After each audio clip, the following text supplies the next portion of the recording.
Bueno, acá estamos con el proyecto de ley contra las falsas denuncias presentado por la senadora Carolina Lozada. Fíjense que está el sello ahí de mesa de entrada, 23 de mayo del 2023, Senado de la Nación.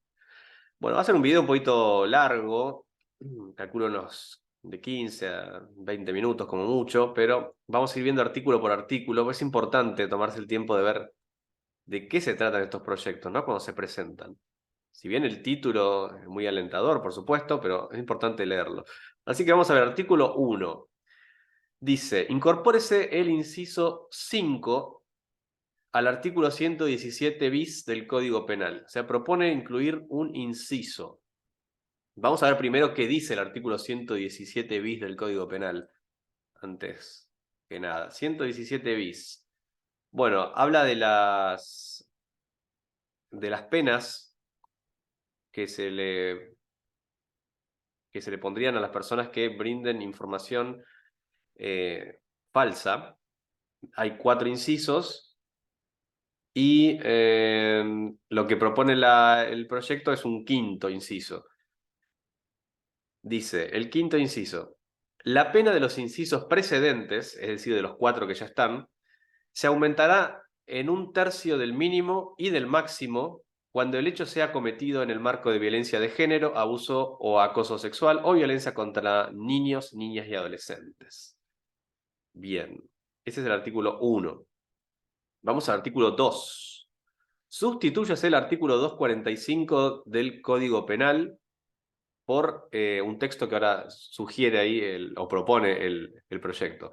Vamos a ver primero qué dice el 245 que quieren sustituir.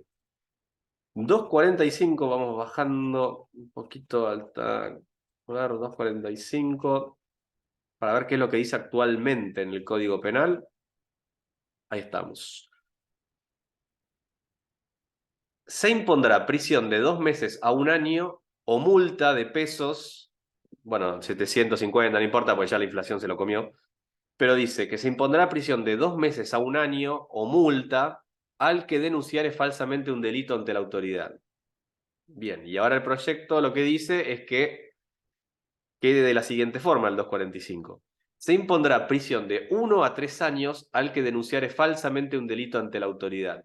Es decir, pasa de 2 meses a 1 año a 1 año a 3 años. Y además agrega lo siguiente, que si la falsa denuncia fuera por delitos de violencia de género, abuso o acoso sexual, la pena será de prisión de 3 a 6 años. O sea, si fuera contra niños, si la falsa denuncia. De 3 a 6 años. Bien. Vamos al artículo 3. El artículo 3 del proyecto propone modificar el artículo 275 del Código Penal con otro texto, ¿no? Vamos a ver primero qué dice el 275 actualmente. 275. Dice, será reprimido con prisión de 1 mes a 4 años el testigo, perito o intérprete que afirmare una falsedad o negare o callare la verdad. Bien, o sea, específicamente sobre los testigos, peritos e intérpretes. Bien, entonces el proyecto propone que diga lo siguiente ahora, ¿no? Artículo 275. Será reprimido con prisión de 1 a 4 años el testigo, perito o intérprete que afirmare la falsedad. Es decir, que pasamos de 1 mes a 4 años a 1 año a 4 años. Fíjese cómo cambia la cosa. Vamos de vuelta. Que los testigos, peritos y demás que denuncien falsamente pasen la prisión de 1 mes a 4 años a 1 año a 4 años. Y además agrega un punto en el que dice, en una causa criminal en el marco de violencia de género, abuso o acoso sexual o violencia contra niños, niñas, adolescentes, es hartante esto del niño, niña, adolescente, niños y adolescentes si quieren. Bueno, entonces agrega esto, ¿no? Que en una causa de criminal que sea en el marco de violencia de género, abuso o acoso sexual, la pena se elevará a 1/3 de su mínimo y su máximo que corresponda de reclusión o prisión. Bien, o sea, agrega la especificidad de que en este tipo de delitos se aumente la pena. Bien, ¿qué más dice el proyecto? Artículo 4 del proyecto. Incorpórese el punto E del inciso 3 del artículo 277, artículo que habla del encubrimiento, ¿no? Entonces vamos al artículo 277 del Código Penal. Vemos que tiene varios puntos, 1, 2, 3, 4. Y acá el proyecto entonces, ¿qué dice? Incorporar un punto E en el inciso 3. Vamos a buscar el inciso 3. Nos dice, la escala penal será aumentada al doble de su mínimo y máximo cuando, y ahí es donde se agrega, la víctima del delito fuese un niño, niña o adolescente. Es decir, hablando del delito de encubrimiento, que bueno, que la pena se va a aumentar cuando la víctima del delito fuese un niño, niña o adolescente. Le agrega el punto E. Bien, y vamos al siguiente artículo. Acá figura como 7, pero debe haber un error. Pero bueno, es el siguiente artículo del proyecto. Modifíquese el inciso 4 del artículo 277 del Código Penal. Bien, el inciso 4 del 277 dice lo siguiente. Están exentos de responsabilidad criminal los que hubieran obrado en favor de cónyuge, de un pariente cuyo vínculo no excediera el 4º grado, siempre hablando de encubrimiento, ¿no? Que están exentos de responsabilidad los que hubieran obrado en favor de un cónyuge, de un pariente que no excediera el 4º grado de consanguinidad, un amigo íntimo o persona que se debiese especial gratitud. La exención criminal, digamos, no rige respecto de los casos del inciso 1E, del inciso 3B, y acá le agrega al proyecto el inciso que se agregó anteriormente, el E de Ernesto. Si la víctima del delito fuese un niño, niña o adolescente, no estarían exentos de responsabilidad criminal aquellos que encubren. Bien, vamos al último artículo es comuníquese al Poder Ejecutivo, ¿no? Y está firmado acá por los senadores Carolina Lozada, Dionisio Escarpín, Pablo Daniel Blanco, Mario Fiat, Mariana Yuri, Estela Maris Solaya y Mercedes Gabriela Valenzuela. Y además acá está Ignacio Agustín Torres. Bien, son los senadores que firman este proyecto de ley.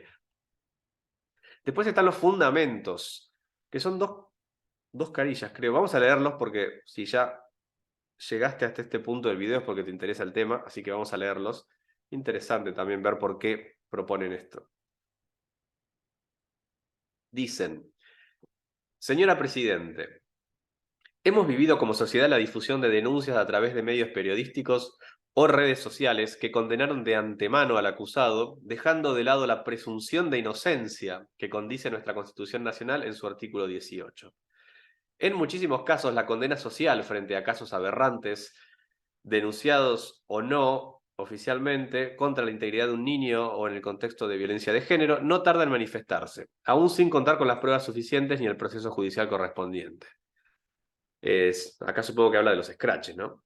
Esto lleva a la exclusión, el rechazo y en muchos casos al escrache público, ahí está, de forma totalmente injusta y por un hecho falso, y que hoy no posee una sanción penal adecuada debido a la exigua pena con la cual se encuentran culminadas estas conductas. De tal forma, nos introduce a solicitar la incorporación de un párrafo en el artículo 117 bis, donde la difusión de datos falsos e injuria en el marco de violencia de género, abuso o acoso sexual o violencia contra niños tenga agravamiento de la pena. Las injurias públicas llevan a la exclusión, al rechazo y hasta, en muchos casos, al escrache público. Podemos citar, por ejemplo, el caso de Agustín Muñoz, un joven rionegrino acusado por una amiga de abuso sexual en un momento de bronca, dice entrecomillado, porque la chica dijo que lo denunció falsamente por un momento de bronca, que en el año 2018 terminó con su vida. Es decir, este chico Agustín se suicidó por una falsa denuncia. La vergüenza, la depresión, el miedo y el posterior suicidio no puede ser reparado por una disculpa simplemente. La falsa denuncia es un tipo doloso que consiste en denunciar falsamente un delito ante la autoridad competente. Las consecuencias de este delito afectan la seguridad jurídica y generan un clima de incertidumbre para los ciudadanos, pues cualquier persona corre el riesgo de ser denunciada a pesar de no haber cometido ningún acto delictivo. Entendemos que este tipo de conductas que ponen en marcha el andamiaje de administración de justicia a partir de un hecho falso generan consecuencias perjudiciales para la persona denunciada. Deben ser hoy día valorados con mucha entidad por la ley penal y sujetos a una culminación de penas más graves que las de la redacción actual del artículo 245 del Código Penal, motivo por el cual consideramos necesario la agravación del monto de pena de prisión, retirando la posibilidad de alternativa con la pena de multa para quedar solamente la pena de prisión como sanción. Es verdad, se elimina la alternativa de la multa para que quede solamente la pena de prisión como sanción ante la falsa denuncia. Asimismo, proponemos una escala penal aún más gravosa en caso de que la falsa denuncia sea por delitos de violencia de género, abuso o acoso sexual o violencia contra niños. La presentación de una falsa denuncia por abuso sexual genera que el denunciado se vea envuelto en la vorágine de un proceso penal. Esta situación implica una carga muy gravosa para el denunciado, pues además de demostrar que no incurrió en el hecho del que se lo acusa, existe el riesgo de que en muchos casos pierda el contacto con sus hijos, ponga en riesgo fuentes laborales y toda una serie de estigmas sociales graves de manera injusta y por un hecho falso. Si no, ¿cuánta gente ha perdido el trabajo, contactos, relaciones solamente por una falsa denuncia? Aunque por ahí no se haga formalmente. Asimismo, dependiendo del grado de publicidad que tome el proceso, corre el riesgo de ser parte de un juicio paralelo al proceso judicial y ser culpabilizado a pesar de que no existen pruebas que demuestren su responsabilidad. Es importante precisar que cuando el caso llega a los medios de comunicación, el denunciado es expuesto a una serie de críticas que no solo lo responsabilizan del hecho, sino que también lo estigmatizan severamente. También podemos enumerar diversas causas de falsas denuncias de acoso sexual y conductas abusivas que se han dado en lugares laborales como centros de poder, etcétera, que le ha costado su trabajo a muchos. Es necesario crear conciencia sobre el daño que producen las falsas denuncias, cómo vulneran los derechos humanos y desbaratan las garantías jurídicas, y por ello es necesaria una mayor protección del bien jurídico en la figura básica, como así también legislar con mayor especificidad esta problemática y con pena agravada los casos de falsas denuncias por violencia de género, abuso o acoso sexual. Los funcionarios públicos de todo organismo interviniente que tomen conocimiento de los hechos denunciados deberían guardar secreto profesional hasta tanto la justicia determine la situación del denunciado bajo justo proceso legal. Bien, después dice no encontrado, dice nos encontramos. Después nos encontramos con el plan Acompañar, creado por DNU en el año 2020. Mientras transitábamos la pandemia. Para aquellas víctimas de violencia de género pueden tener una libertad económica para no estar sometida a su abusador. Es el famoso subsidio a los denunciantes, ¿no? Pero ¿qué fue lo que pasó ante esta ayuda social y las falsas denuncias estimuladas para cobrar un ingreso? Al no existir una investigación para el otorgamiento de dicho beneficio y no exigirse pruebas ni peritajes forenses a las víctimas, se pasó de 5.000 denuncias a 30.000 por mes. No estamos queriendo revictimizarlas, sino defenderlas de los abusos. No sé si sabían ustedes que hay este plan Acompañar. Ah, me mata porque los nombres son re originales. Es una plata que reciben las personas que denuncian. Así, directamente, y no se les puede cuestionar nada. En el presente proyecto también proponemos proteger a los niños, niñas y adolescentes y dar mayor valor a sus bienes jurídicos y derechos como víctimas con el agravamiento de la figura penal del encubrimiento del artículo 277, en caso en que la víctima del delito encubierto fuera un menor de edad. Bien, y acá va terminando y dice, ¿cuál es el precio que se puede pagar por una situación que genera una falsa denuncia? ¿Y cuál es la pena que recae sobre el que la hace? Creo que no hace falta aclarar que es más liviana la pena que recae sobre quien realiza la falsa denuncia que la que se desploma abruptamente sobre el que es denunciado. Eso sí, eso lo he escuchado mucho de varias personas hablar, ¿no? Esto de que es más grave la pena para aquel que es denunciado que para aquella persona que denuncia la falsa denuncia. Por todo lo expresado y en defensa de los más vulnerables, es que solicito a mis pares la aprobación del presente proyecto de ley. Y ahí van de vuelta las firmas, con Carolina Lozada a la cabeza. Bueno, vamos a ver qué pasa con este proyecto, vamos a ver si tendrá modificaciones o no, pero lo estaremos siguiendo de cerca. De todas formas, es más que interesante ver qué ocurre con esto. Es importante, yo a ustedes que han llegado hasta el final de este video, realmente les agradezco porque es muy importante interiorizarse. Fíjense que nos ha llevado alrededor de 15 minutos conocer qué es lo que se dice en este proyecto de ley y es lo que hay que hacer con los demás proyectos que nos interesen, temas que sean importantes para la sociedad. Así que gracias a todos que llegaron hasta el final de este video y seguiremos de cerca este tema. Nada más por ahora, nos vemos en la próxima.